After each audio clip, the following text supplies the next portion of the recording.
El Brexit y su negociación es uno de los asuntos que preocupan en Europa tras la cumbre de la semana pasada en Salzburgo, donde fue rechazada la propuesta británica.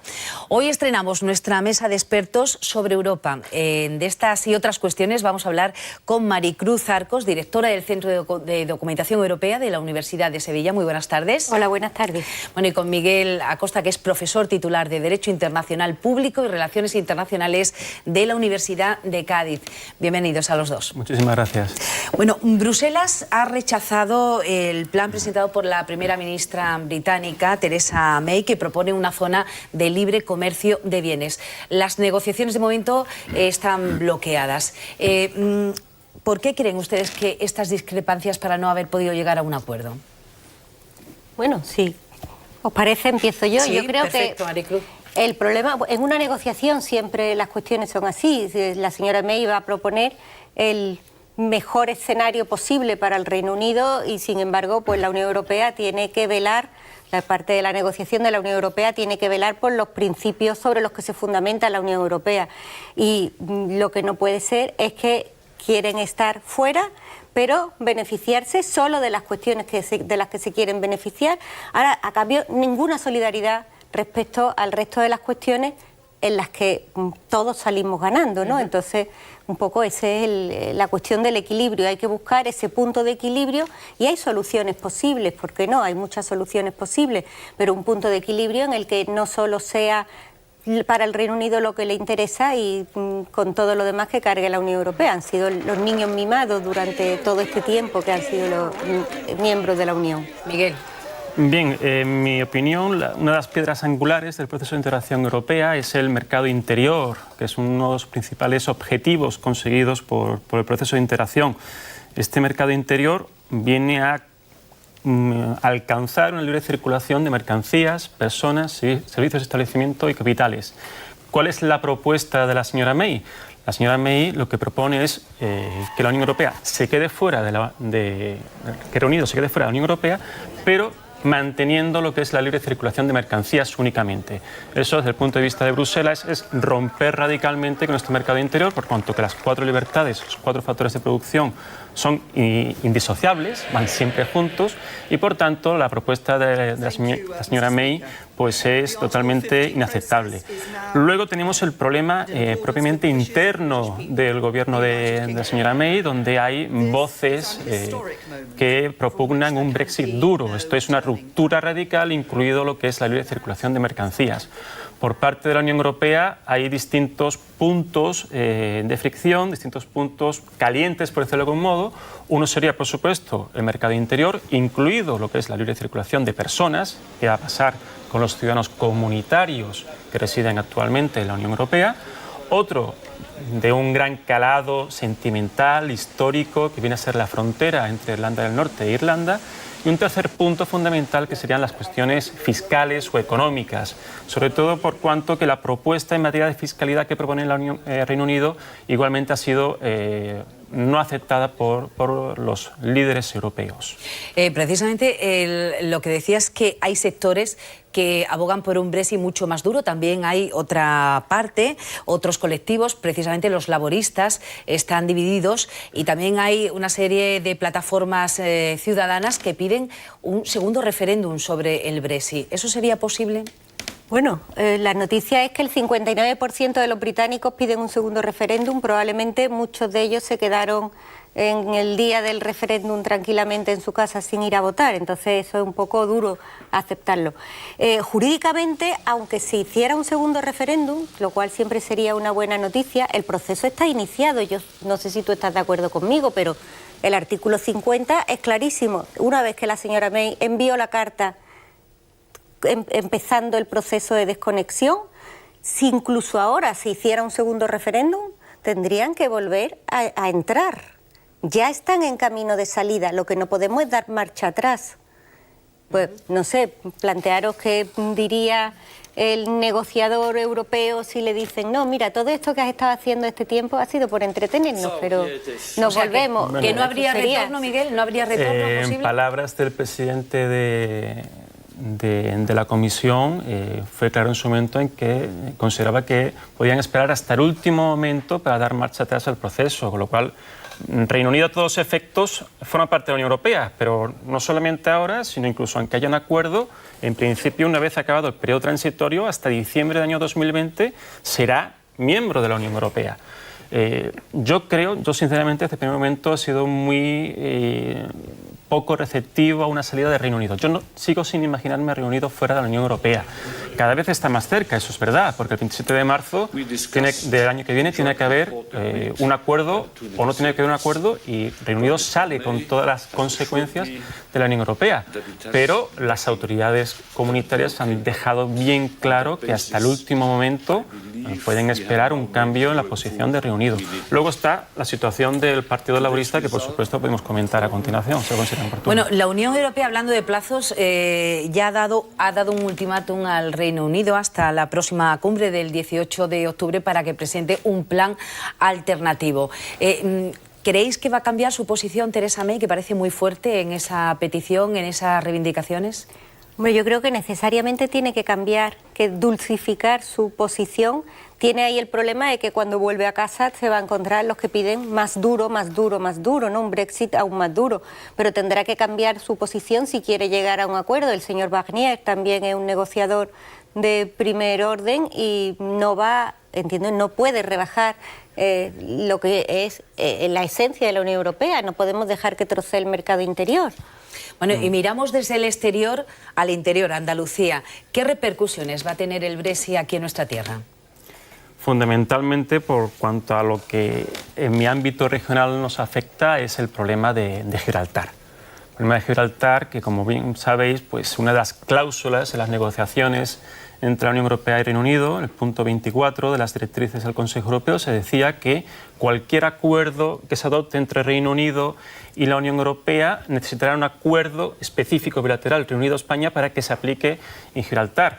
Ahí ya el gobierno español está intentando, sobre todo, defender los intereses de la zona, fundamentalmente los trabajadores transfronterizos. Incluso ha hecho, en mi opinión, un gesto que realmente es meritorio, que es decir, que bueno, las cuestiones de soberanía, si bien siguen patentes, pero no van a ponerse sobre la mesa esto, necesidad de acuerdos prácticos, acuerdos técnicos para solventar lo que es la convivencia de las comunidades del día al día, porque realmente a los campos gibraltareños lo que les interesa es saber si van a poder atravesar la verja, continuar trabajando y si van a poder, poder seguir comercializando con Gibraltar. Bueno, teniendo en cuenta ese estatus especial que tiene Gibraltar, que acabas de comentar, líderes de la colonia y el gobierno británico se han reunido este miércoles en Londres para hablar de las posibles opciones que se presentan en el caso de que haya o no acuerdo.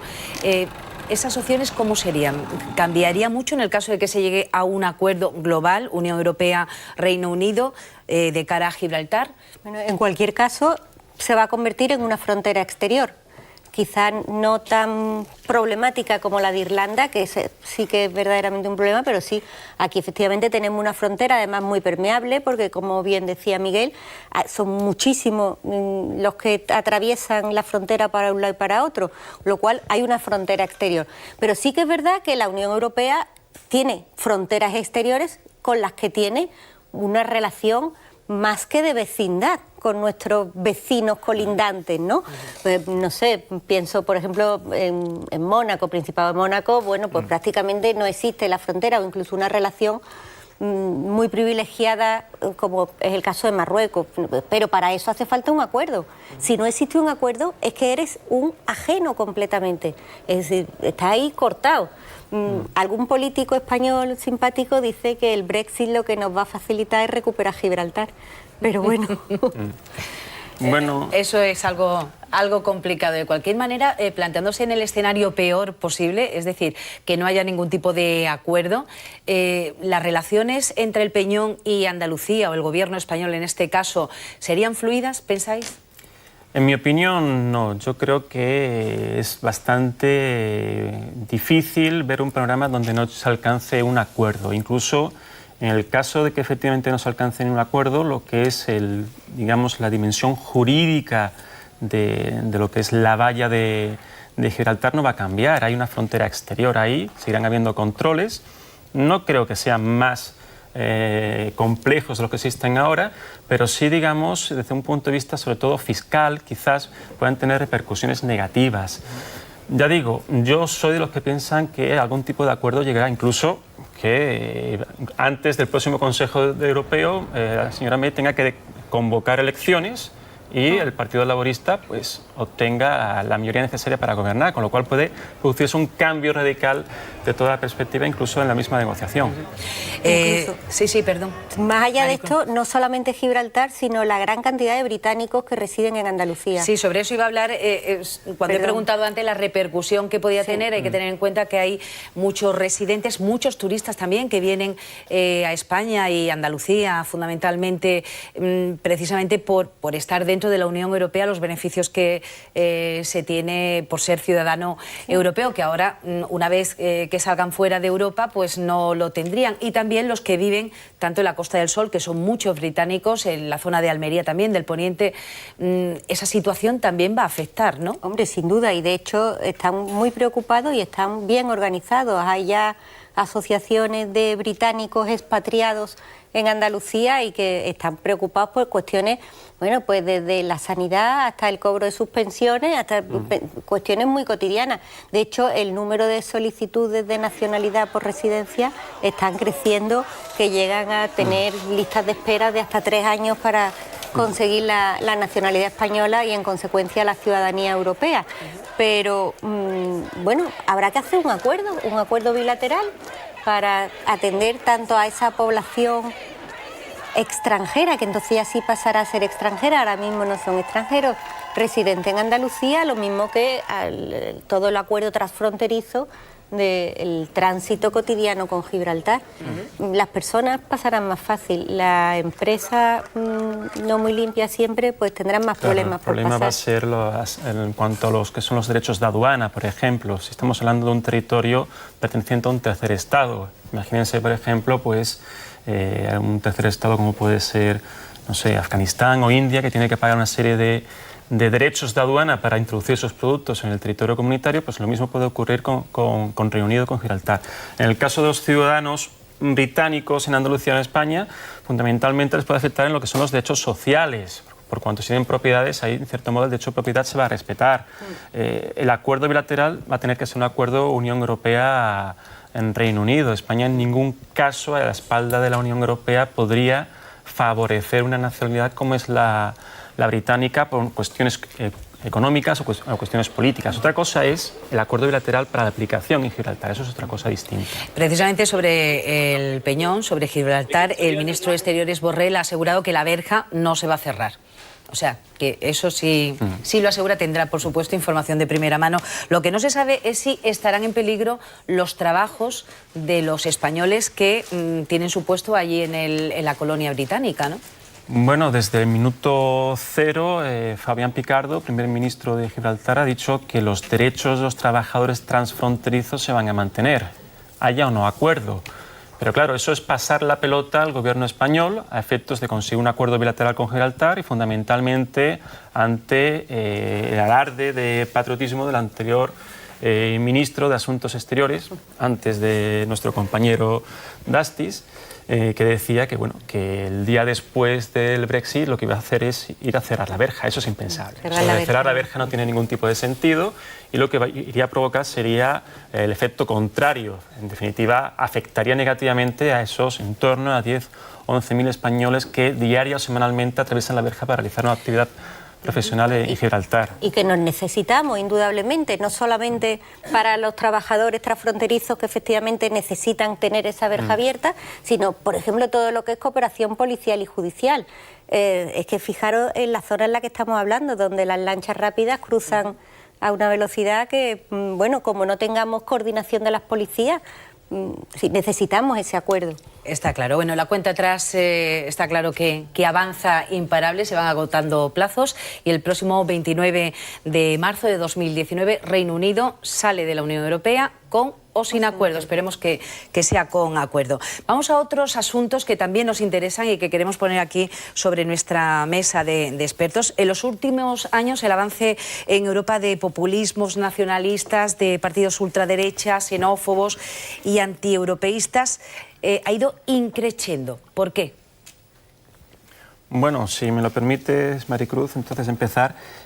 Yo creo que es fundamentalmente derivado de la crisis económica, en primer lugar, de la ruptura de lo que es el estado de bienestar en algunos países tradicionalmente de un nivel alto a nivel europeo y fundamentalmente, en última instancia, por la crisis migratoria. Esto es fundamentalmente, en mi opinión, la falta de solidaridad de los Estados miembros a la hora de acoger a estos inmigrantes que huyen de una situación evidentemente de persecución o de peligro para su vida, integridad física, pues ha hecho que estos inmigrantes se centren en pocos países donde el nivel de bienestar se ha visto afectado por la llegada masiva de estos inmigrantes. Véase, por ejemplo, el caso de Grecia, fundamentalmente de Italia, con Salvini, ¿verdad?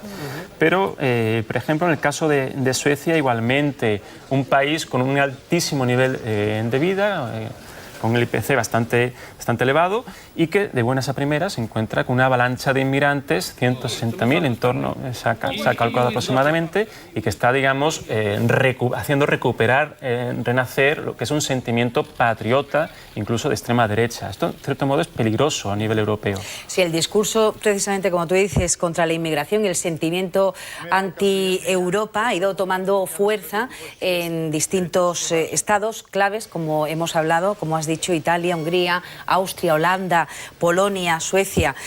Pero además también a esto se une ese serio avance que hay de la ultraderecha en algunos países como Alemania del Este, Francia también. Bueno, con este panorama es crucial el resultado de las próximas elecciones europeas de mayo de 2019, ¿no? Eso es lo más problemático, eso es yo creo que lo que tiene más asustado a la Unión Europea, que por eso está ahora intentando llegar al ciudadano, hacer consultas ciudadanas por todos sitios, diálogos ciudadanos, porque ese Parlamento se va a llenar. Se va a llenar de quien vaya a votar, con la desafección general que hay del ciudadano respecto a la Unión Europea y a lo que hace la Unión Europea, por una reacción casi natural de egoísmo, ¿no? Es decir, hacer solidaridad siempre es más complicado, lo natural es proteger mi pedacito de pan, mi pedacito de tierra, mi pedacito de trabajo, ¿no? Entonces, si pensamos que la Unión Europea no hace nada por nosotros, no voy a ir a votar, pero sí van a ir a votar aquellos que quieren defenderse frente a lo que la Unión Europea le está pidiendo como una exigencia de solidaridad. ¿Qué es lo que pasa? Que ese Parlamento se va a llenar de diputados, 750 más el presidente, que habrán elegido los que hayan ido a votar, y una vez que ellos estén, como está de moda decir ahora, empoderados en el Parlamento Europeo, van a legislar. ¿Y dónde van a llevar a la Unión Europea? A mí eso es una cuestión que me preocupa muchísimo, porque no podremos despoderar al Parlamento Europeo porque no nos gusten. Si el pueblo siempre tiene razón, con lo cual hay que hacer un llamamiento muy serio a la conciencia ciudadana de que tenemos que ir a votar cada uno lo que quiera. Incluso cuando empiece la campaña no podremos pedir votos, ni siquiera pedir que vayan a votar, porque en España hay libertad de votar o no. Fundamental la participación. Sí. Bueno, la primera en abandonar Europa, ya nos quedan muy poquitos minutos, ha sido el Reino Unido. ¿Creéis que habrá más países que salgan de la Unión? Bueno, Reino Unido no ha salido de la Unión Europea. Todavía no. Casi. Yo, Tiene los días contados. Yo creo a no ser que haya algo que cambie totalmente el panorama. Viendo los índices de desarrollo social y económico de los actuales países miembros de la Unión Europea, que un país, ya sea Hungría, Polonia, que quizás sean los que se encuentren más próximos a estas teorías, desee y propugne salir de la Unión Europea, sería una auténtica catástrofe, tanto nacional como a nivel europeo. Con lo cual, desde mi punto de vista, es algo impensable, por lo menos a corto o medio plazo. Una última reflexión de segundos, por favor. ¿Creéis que la Unión Europea tiene futuro? Bueno, por supuesto. Pregúntalo en Macedonia, por ejemplo, que estaban ayer votando si podían cambiarse de nombre incluso.